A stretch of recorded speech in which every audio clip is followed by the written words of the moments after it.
నూనె వాడకం తగ్గించండి పీఎం మోదీ. ప్రధాన ప్రతిపక్ష హోదాని డిమాండ్ చేస్తూ అసెంబ్లీ నుండి వైఎస్ఆర్సీపీ బాయ్కాట్.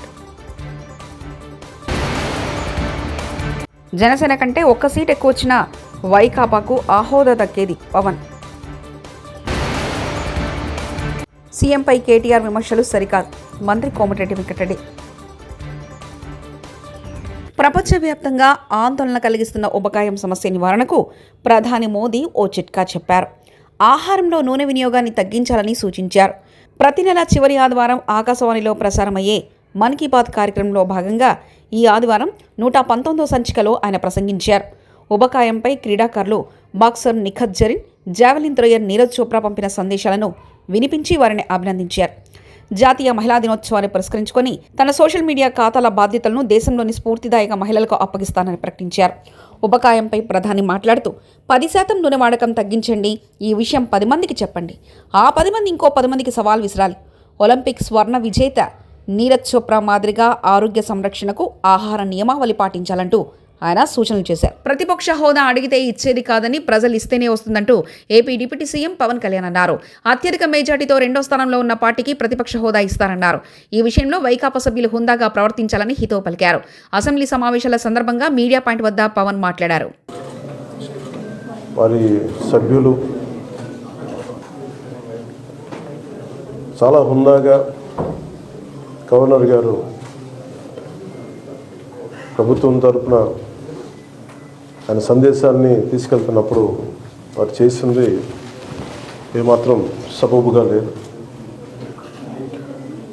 గవర్నర్ గారు గత నెల రోజులుగా ఆయన ఆరోగ్య పరిస్థితి బాగా లేకపోయినా కానీ కంటిన్యూస్గా తీవ్ర జ్వరంతో బాధపడుతున్నప్పటికీ కూడా ఆయన ప్రత్యేకించి వచ్చి ఆయన రోజుని చాలా ఘనంగా చాలా బలంగా ఈ మెసేజ్ని ఇచ్చినందుకు ముందుగా గవర్నర్ గారికి మా ప్రత్యేక ధన్యవాదాలు. గవర్నర్ గారి ప్రసంగంలో వైసీపీ అగ్రనాయకత్వం కానీ, సీనియర్ నాయకులు కానీ, వారి ఎమ్మెల్సీ సభ్యులు కానీ గవర్నర్ గారి ప్రసంగం పత్రులు చించేయడం కానీ, లేదంటే వారు ప్రత్యేకించి డిమాండ్ మాకు ప్రతిపక్ష హోదా ఇవ్వాలి అనేది చాలా బలంగా మాట్లాడుతూ వచ్చారు.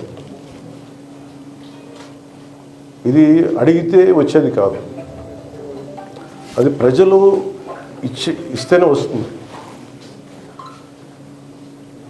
బేసిక్గా ఒకటి హయ్యెస్ట్ మెజారిటీ ఎవరికి ఉంది వాళ్ళు ప్రభుత్వం ఫామ్ చేస్తారు. వాళ్ళకంటే నెక్స్ట్ స్టేజ్ ఎవరికి ఉంటే వాళ్ళకి ప్రతిపక్ష హోదా ఇస్తారు. అంతేగాని గతంలో మేము ప్రభుత్వాన్ని పరిపాలించాం కాబట్టి మా ప్రతిపక్ష హోదా ఎవరికి ఇవ్వరు. కనీసం జనసేన కంటే కూడా ఒక సీట్ ఎక్కువ వచ్చినా కానీ వాళ్ళకి ప్రతిపక్ష హోదా దక్కేది.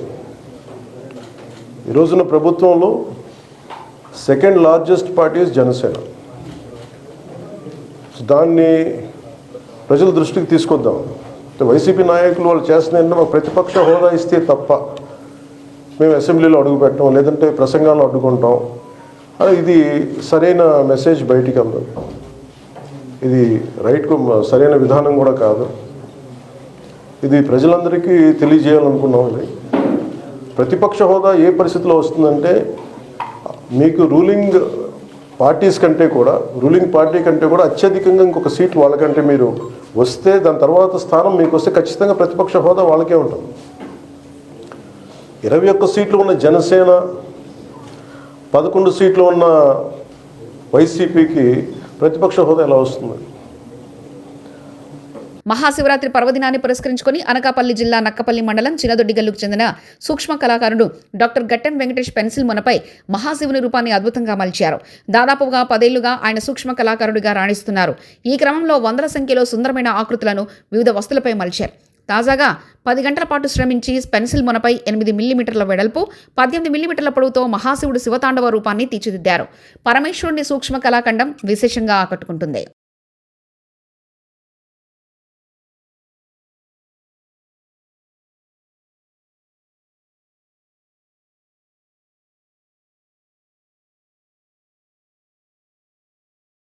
నిజామాబాద్ జిల్లాలో ఎమ్మెల్సీ ఎన్నికల ప్రచారంలో భాగంగా ఏర్పాటు చేసిన పట్టభద్రుల ఆత్మీయ సమ్మేళనంలో ముఖ్యమంత్రి రేవంత్ రెడ్డి ప్రసంగించారు. ఎమ్మెల్సీ అభ్యర్థి నరేందర్ రెడ్డి ప్రభుత్వానికి పట్టభద్రులకు మధ్య వారధిగా ఉంటారని తెలిపారు. కాంగ్రెస్ పార్టీని బలహీనపరిచే కుట్రలు చేస్తున్నారని మండిపడ్డారు. బీఆర్ఎస్ను ప్రజలు తిరస్కరిస్తే కేసీఆర్ ఫామ్ హౌస్లో పడుకున్నారని, బీఆర్ఎస్ నాయకులు ఏ అభ్యర్థికి ఓటు వేయాలో చెప్తున్నారో చెప్పాలని డిమాండ్ చేశారు. కాంగ్రెస్ను గెలిపించవద్దని ప్రచారం చేస్తున్నారన్నారు. ఎమ్మెల్సీ ఎన్నికల్లో పోటీకి నిలబడని బీఆర్ఎస్ రాజకీయ పార్టీయే కాదన్నారు. పోటీకి నిలబడిన వారు కాంగ్రెస్ను ఎలా ప్రశ్నిస్తారంటూ నిలదీశారు. తమకు పరిపాలించే అవకాశం తక్కువగా వచ్చిందని, అయినా 55,163 ప్రభుత్వ ఉద్యోగాలు భర్తీ చేశామని చెప్పుకొచ్చారు. తన నైపుణ్యాన్ని ప్రదర్శించిన సిరాజ్ని ఈ రోజు అతను చదువుకున్నది ఇంటర్మీడియట్ లోపే. గ్రూప్ 1 ఉద్యోగం ఇవ్వాలంటే అది సరిపోదు.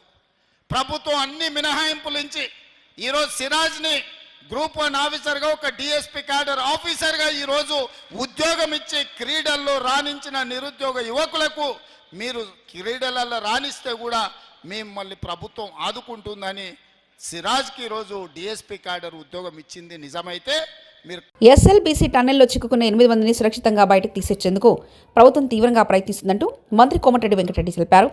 టన్నెల్ వద్ద కొనసాగుతున్న సహాయక చర్యలను సీనియర్ నేత జానారెడ్డితో కలిసి పర్యవేక్షించారు. ఈ సందర్భంగా మీడియాతో మాట్లాడారు. ఓవైపు 8 మంది ప్రాణాపాయ స్థితిలో ఉంటే బారాస నేతలు విమర్శలు చేయడం తగదని హితో పలికారు. ఘటనా స్థలానికి సీఎం రాలేదంటూ ఎక్స్ వేదికగా కేటీఆర్ చేసిన వ్యాఖ్యలపై మంత్రి మండిపడ్డారు. ఫుల్ లెవెల్ కెపాసిటీ అయితే 6,000 క్యూసెక్స్, ఫుల్ కెపాసిటీ అయితే 4 లక్షల ఎకరాలు ఇచ్చుకుంటూ దేవరకొండ, పెద్దవరతో పాటు నల్గొండ, నగరికల్ కాన్ఫరెన్స్ వరకు నీళ్ళు సాగునీటితో పాటు ఫ్లోరైడ్ మొత్తం మాయం చేస్తూ ఎప్పుడు గ్రావిటీతో నడిచే ప్రాజెక్టు, మా కలల ప్రాజెక్టులో ఈ ఇన్సిడెంట్ ఇప్పటి వరకు దాదాపు 9.5 కిలోమీటర్లు మాత్రమే మిగిలింది. ఏ ఒక్క చిన్న ఇన్సిడెంట్ జరగకుండా సంఘటన జరగలేదు.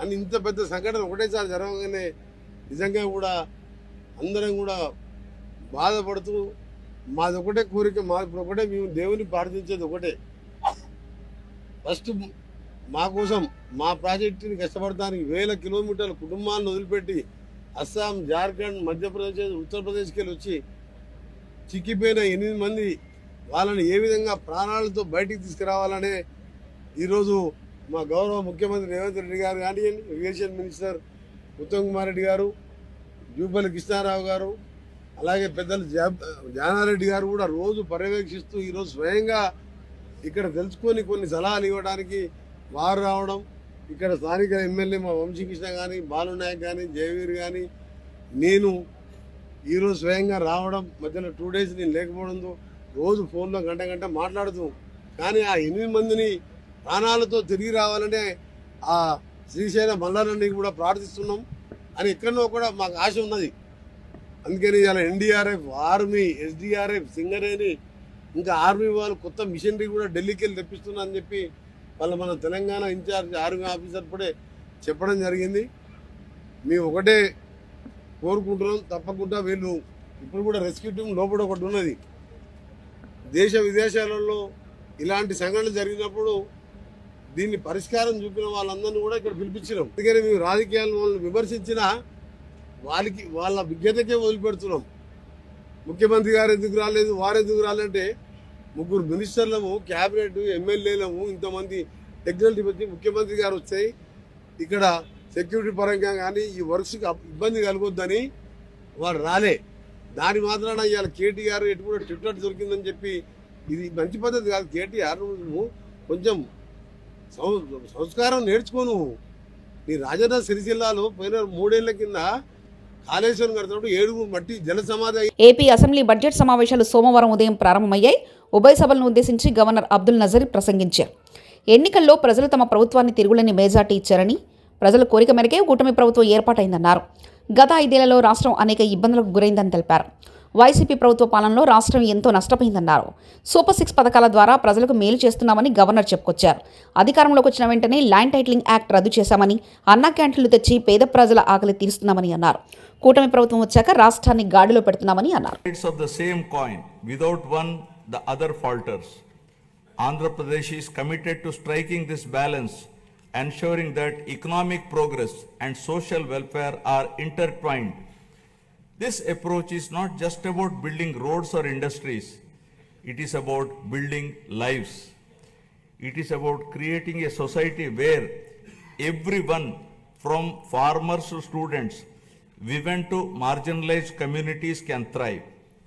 This dual focus is the need of the hour, a balanced approach that reduces inequalities, provides opportunities, and bolsters growth. Together, welfare and development create a virtuous cycle where progress is inclusive, sustainable, and transformative.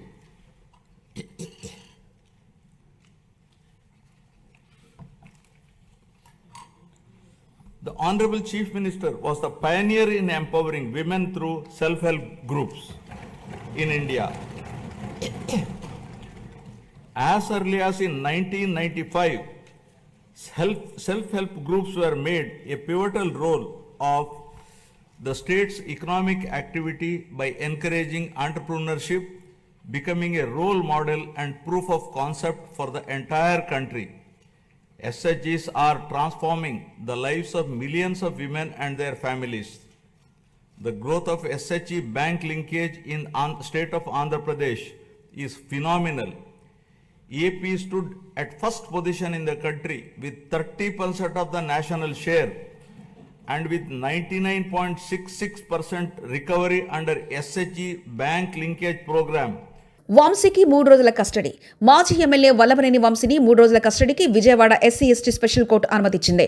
వెన్నుపూస నొప్పి కారణంగా ఇబ్బంది పడుతున్నానంటూ పిటిషన్ను స్పందిస్తూ bed ఏర్పాటుకు అనుమతిస్తూ ఆదేశాలు జారీ చేసింది. ఉదయం 10 గంటల నుంచి సాయంత్రం 5 గంటల వరకు న్యాయవాది సమక్షంలో విచారించాలంటూ ఆదేశించింది. అమరావతి అనర్హత వెట్టు తప్పించుకునేందుకు అసెంబ్లీకి వచ్చారనే విమర్శల మధ్య బడ్జెట్ సమావేశాలు ప్రారంభమైన 11 నిమిషాలకే ఇక చాలే పోదాం పదండి అన్నట్లు వైకాపా సభ్యులతో కలిసి జగన్ బయటకు వచ్చేశారు. గవర్నర్ ప్రసంగం సాగుతుండగా సభలో గందరగోళం సృష్టించేందుకు వైసీపీ సభ్యులు ప్రయత్నించారు. ప్రతిపక్షంగా గుర్తించాలని ఆ పార్టీ సభ్యులు నినాదాలు చేశారు. ప్రధాన ప్రతిపక్ష హోదాని డిమాండ్ చేస్తూ అసెంబ్లీ నుంచి వైఎస్ఆర్సీపీ బాయ్కాట్, గవర్నర్ ప్రసంగాన్ని కూడా బాయ్కాట్ చేసి అసెంబ్లీ నుండి ఎమ్మెల్యేలు, ఎమ్మెల్సీలతో కట్టి బయటకు వచ్చిన వైఎస్ జగన్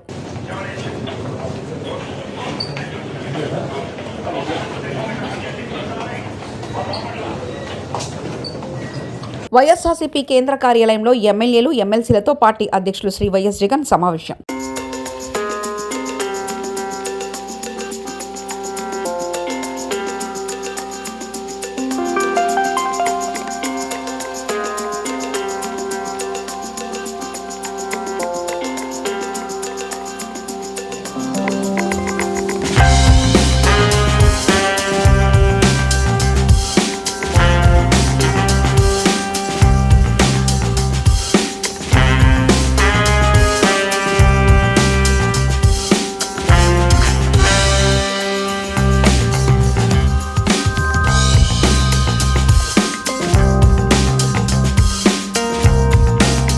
హంద్రి నివాను వెడల్పు చేసి చెరువుకు నిలుస్తామని ఆశిస్తున్నాం.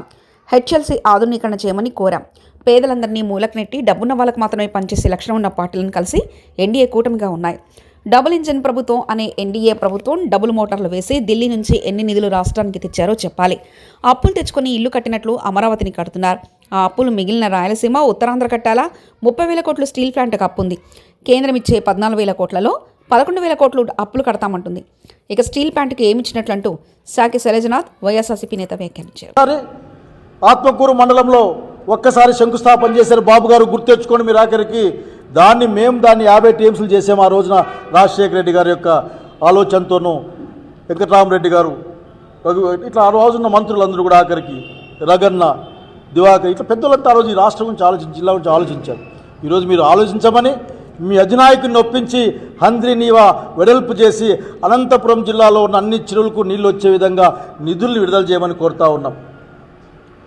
అనేకసార్లు అడుగుతూ ఉన్నాం, హెచ్ఎల్సీ ఆధునీకరణ చేయండి అని. మా సమయంలో మేము చెప్పాం 300 కోట్ల రూపాయలు ఇస్తాం మేము అని చెప్పాం. కనుక ఇప్పుడు పెరిగిన ఎస్టిమేట్లు ఉంటే దాని ప్రకారం హంద్రి నీవాతో పాటుగా హెచ్ఎల్సీని కూడా మోడర్నైజేషన్కి మీరు ముందుకు రావాలి. ఈ జిల్లాలో నీళ్లు తాగుతున్నారంటే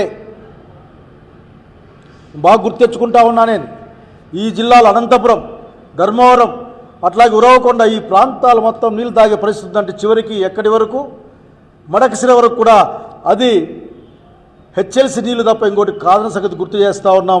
ఈ జిల్లా తాగునీటిని తీర్చే ఒక వరప్రదాయని తుంగభద్ర నీళ్లు హెచ్ఎల్సీ ద్వారా దాని డబ్బులు తీసుకోమని కోరుతా ఉన్నాం.